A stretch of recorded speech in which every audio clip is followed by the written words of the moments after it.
दोस्तों, अगर आप भी अपनी लाइफ में कुछ नया सीखने की चाह रखते हैं तो इस चैनल को अभी सब्सक्राइब कर लें। दोस्तों, काफी वर्षों पश्चात बन रहा है महासंयोग हरतालिका तीज के दिन। दोस्तों, चुपचाप गाय माता को खिला देना, यह एक छोटी सी चीज इस दिन रोड़पति भी होंगे करोड़पति, अवश्य ही मिलेगी सभी संकटों और कष्टों से मुक्ति। इसी के साथ मृत्युदंड, पितृदोष, काल सर्प दोष शीघ्र होगा खत्म और पूरे साल आपके घर में भरे रहेंगे अन्न धन के भंडार। यूं कहें कि आपकी 7 पुश्तें करेंगी पैसों पर राज। दोस्तों, 7 पीढ़ियों तक बैंक बैलेंस बढ़ता चला जाएगा, सभी दुख दूर हो जाएंगे और सुख आपके पास आ जाएंगे, सुख आपके कदम चूमेंगे।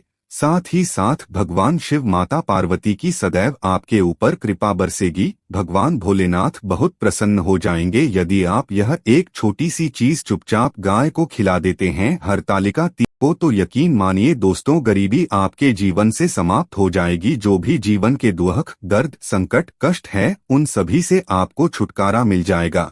ऐसा दुर्लभ संयोग है इस बार हरतालिका तीज के दिन, जो कि काफी वर्षों के पश्चात बन रहा है, जिसमें कि आपको 33 कोटि देवी देवताओं को धारण करने वाली गौ माता की तो कृपा प्राप्त होगी, गौ माता का आशीर्वाद तो आपको प्राप्त होगा। साथ ही साथ हरतालिका तीज भगवान भोलेनाथ, माँ पार्वती, भगवान गणेश जी को समर्पित है। इनका भी आपके ऊपर आशीर्वाद बना रहेगा। सभी मनोकामनाएं आपकी हाथों हाथ पूर्ण हो जाएंगी। आप धन से मालामाल हो जाओगे। जीवन के सभी दुख, दर्द, संकट, कष्ट दूर हो जाएंगे। यूं कहें कि इन गाय माता के उपायों को जो आप तीज के दिन करते हैं, इसका जो लाभ मिलेगा, जो फल मिलेगा दोस्तों, आने वाली 7 पीढ़ियों तक के लिए फायदेमंद है। 7 पीढ़ियों तक फायदा मिलेगा इन उपायों को करने से, जिन्हें यदि आप 18 सितंबर को कर लेते हैं। तो दोस्तों, कौन कौन से उपाय हैं गाय माता से संबंधित जो कि आपको तीज के दिन करने हैं,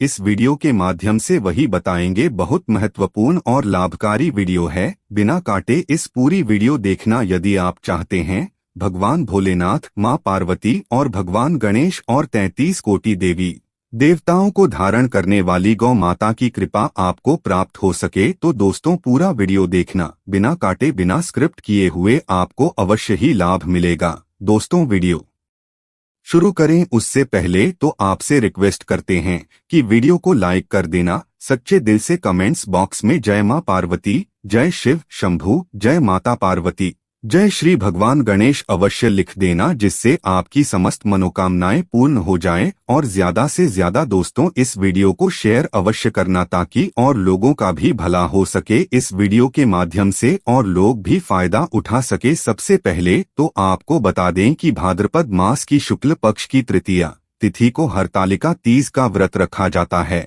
आपको बता दें कि इस बार जो है बहुत ही दुर्लभ संयोग में है। इस दिन महिलाएं भगवान शिव मां पार्वती की पूजा करती है। वे शुक्र सुखी वैवाहिक जीवन और संतान की प्राप्ति के लिए प्रार्थना करती है।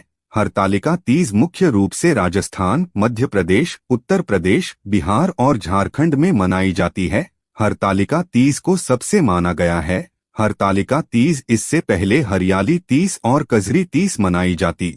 आपको बता दें, हरतालिका तीज व्रत के पुण्य प्रभाव से अखंड सौभाग्य की प्राप्ति की मांग यथा है। इस दिन सुहागिनी महिलाएं निर्जला और निहार व्रत रखकर पति की लंबी आयु के लिए व्रत रखती हैं और कहते हैं कि इस दिन व्रत को रखने से कुंवारी कन्या को भी मनचाहा वर मिल जाता है। आपको बता दें, हरतालिका तीज के दिन भगवान श्री गणेश भगवान और माता पार्वती की पूजा की जाती है। जहां दोस्तों, भगवान गणेश जी को तिलक करके दूर्वा अर्पित करें, भगवान शिव को फूल, बेलपत्र, शमी पत्र अर्पित करें और माता पार्वती को श्रृंगार का सामान अर्पित करें।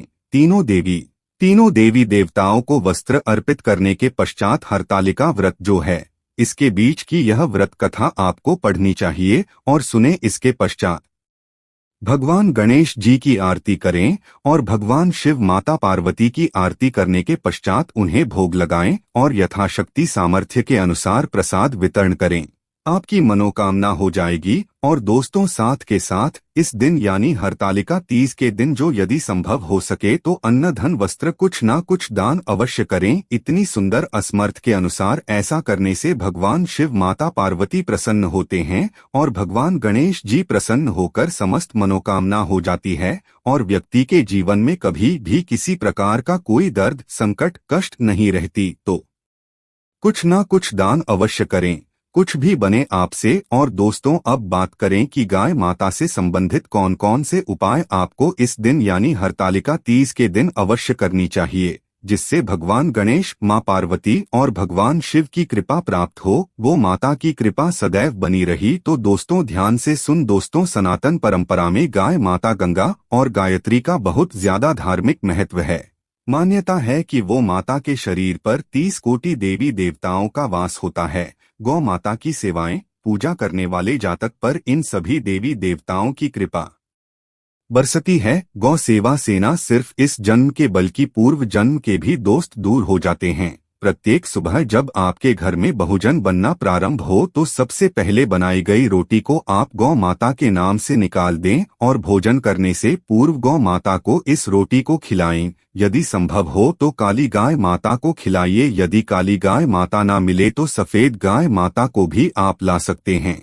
प्रत्येक पूजा और मांगलिक कार्य में घुमाता या उनसे जुड़ी चीजें जैसे गाय माता का गोबर, गोमूत्र, गाय माता का दूध अथवा गाय माता के दूध से बना घी अवश्य शामिल करें। इससे आपको पुण्य प्रभाव की प्राप्ति होगी। सनातन परंपरा के अनुसार जिस घर में गाय माता होती है उस घर से जुड़े सभी वास्तु दोष स्वतः ही समाप्त हो जाते हैं।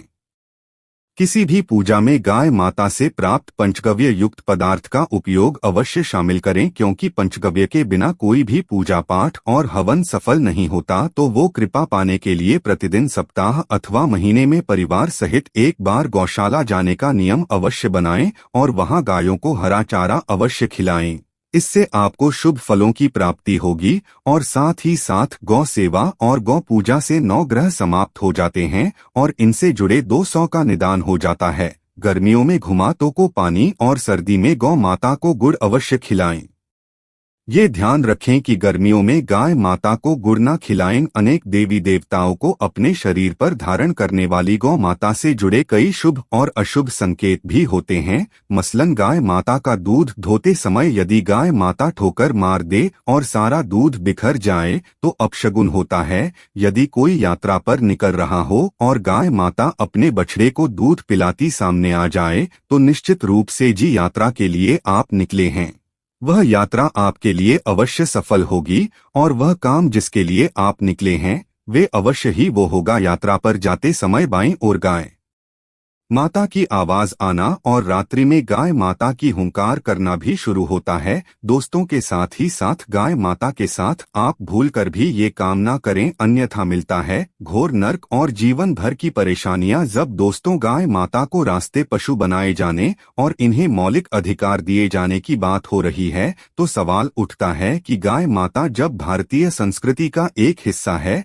तब भी गाय के साथ लोग खराब व्यवहार कैसे कर लेते हैं। गाय माता दर दर भटकती रहती है, भरपेट इन्हें चारा तक लोग नहीं देते। गाय माता जब तक दूध देती रहती है तो उनकी सेवा होती है और जैसे ही दूध देना बंद कर देती है तो लोग इन्हें उनकी किस्मत पर छोड़ देते हैं, सड़कों पर और गलियों में भटकने के लिए। ऐसे में गोवंशी जीवों को कोई डंडे से मारता है तो कोई उन पर पानी डाल देता है, कभी वाहनों से इन्हें ठोकर लग जाती है तो बीमार होकर बेचारी एक गाय माता दम तोड़ देती है।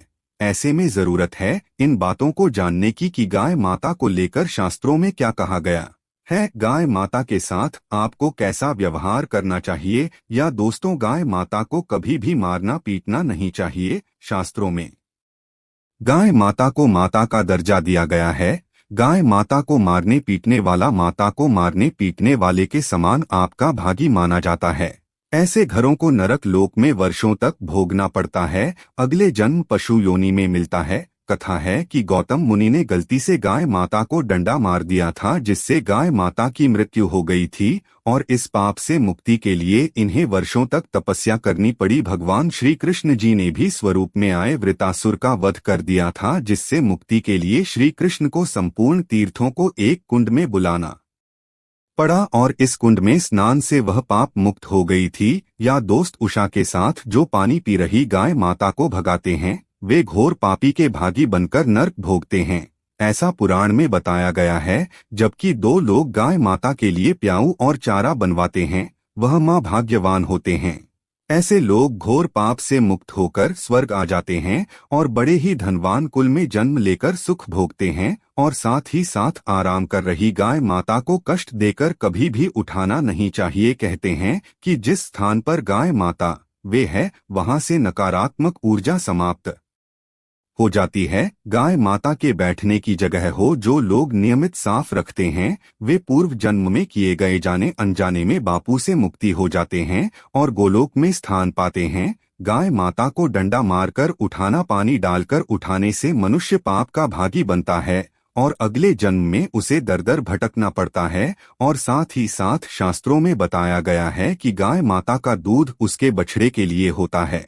गाय माता के बछड़े से बचा हुआ दूध ही मनुष्य को लेना चाहिए, किंतु कुछ लोग एक बार गाय माता को दूध लेने के पश्चात फिर से बछड़े के लिए बचा हुआ दूध भी दूध लेते हैं। ऐसा करना घोर पाप कहा जाता है। ऐसे दूध को ओ आने वाला और ग्रहण करने वाला दोनों ही पाप की भागी बन जाते हैं। दोस्तों, साथ ही साथ शास्त्रों में कहा गया है कि गोवंश यानी गाय माता और बैल की पीठ पर नहीं बैठना चाहिए। इनके पीठ पर बैठने से महापाप लगता है। ऐसे लोगों को की यातना भुगतनी पड़ती है। एकमात्र महादेव के अंश के उत्पन्न नंदी ही गोवंशी है, जिस पर स्वयं महादेव और महादेवी सवारी करती है, क्योंकि नंदी ने स्वयं अपनी शिक्षा से महादेव की सवारी बनना स्वीकार किया था। और साथ ही साथ शास्त्रों में गाय माता के दान को बहुत ही महत्व दिया गया है, किंतु ऐसी गाय माता का दान कभी नहीं करना चाहिए जो बूढ़ी और बीमार हो। कठोपनिषद में की कथा भी इस संदर्भ में है कि जिन पिता द्वारा बूढ़ी गाय माता को दान करने पर आपत्ति जताई थी, दूध देने वाली और बछड़े सहित जो लोग गाय माता का दान करते हैं, वह महान पुण्य को प्राप्त करके स्वर्ग में स्थान पाते हैं। दोस्तों, साथ ही साथ सूर्य, चंद्र, मंगल या शुक्र की युति राहु से हो तो पितृ दोष होता है। यह भी मान्यता है कि सूर्य का संबंध पिता से, मंगल का संबंध रक्त से होने के कारण सूर्य यदि शनि, राहु या केतु के साथ स्थित हो या दृष्टि संबंधी या मंगल की युति राहु या केतु से हो तो पितृ दोष होता है। इस दोष से जीवन संघर्ष में बन जाता है। यदि पितृ दोष हो तो गाय माता को प्रतिदिन या किसी भी एकादशी को या किसी पूर्णिमा के दिन या अमावस्या को रोटी, गुड़, चारा आदि खिलाने से पितृ दोष से समाप्त हो जाता है। साथ ही साथ देसी गाय माता की पीठ पर जो खुद कुबेर होता है, वो बृहस्पति गुरु है। जन्मपत्री में यदि बृहस्पति अपनी नीच राशि मकर में हो या शुभ स्थिति में हो, वो देसी गाय माता के इस बृहस्पति भाग शिवलिंग रूपी के दर्शन करने चाहिए। गुण तथा चने की दाल रखकर गाय माता को रोटी भी दे, इससे आपको शुभ फलों की प्राप्ति होगी। और साथ ही साथ यदि आप रास्ते में जा रहे हो और सामने से गौ माता आती हुई दिखाई दे तो गौ माता को आप अपनी दाहिनी ओर से जाने देना चाहिए। आपकी यात्रा अवश्य ही सफल होगी। और साथ ही साथ यह संकेत भी जाने यदि आप यात्रा पर जा रहे हैं और सामने आपके हैं माता बढ़ जाए अथवा अपने बछड़े को दूध पिलाती हुई सामने गाय माता दिखाई दिए जाए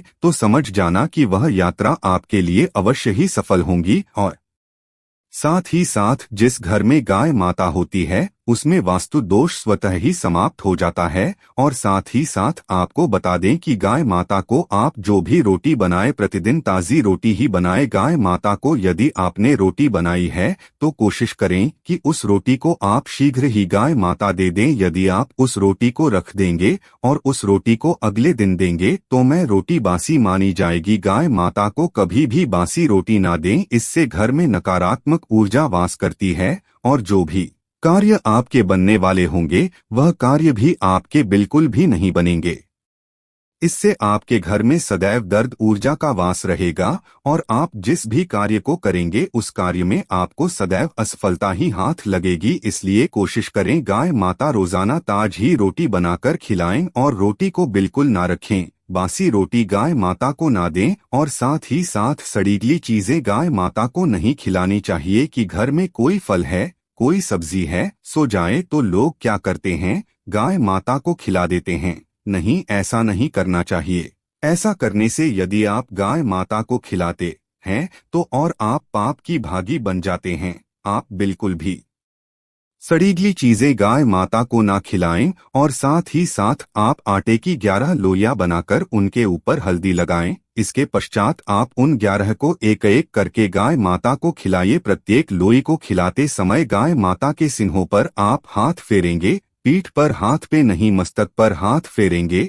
माता गाय माता की आप चरणों के स्पष्ट करें। या दोस्तों, ऐसा करने से आपके समस्त कार्य बनने लगेंगे। जो दुख का समय चल रहा है वे भी समाप्त होगा। आपके जीवन में खुशी है, खुशी होगी। और एक बार 7 बार गाय माता की परिक्रमा भी कर ले तो आपके समस्त कार्य होंगे। और साथ ही साथ आप गाय माता को जब भी रोटी दें, रोटी पर या तो आप थोड़ी हल्दी लगा लें या थोड़ा गुड़ रख लें। यदि गुड़ ना हो तो आप थोड़ा मिश्री रख सकते हैं, थोड़ा घी रख सकते हैं। या दोस्तों, गाय माता को कभी भी सूखी रोटी ना खिलाएं। सूखी का मतलब गाय माता को जो रोटी रखें खिलाएं उस पर कुछ ना कुछ रखकर खिलाएं। हल्दी रख लें, गुड़ रख लें, मिश्री घी हम जो भी रख लें।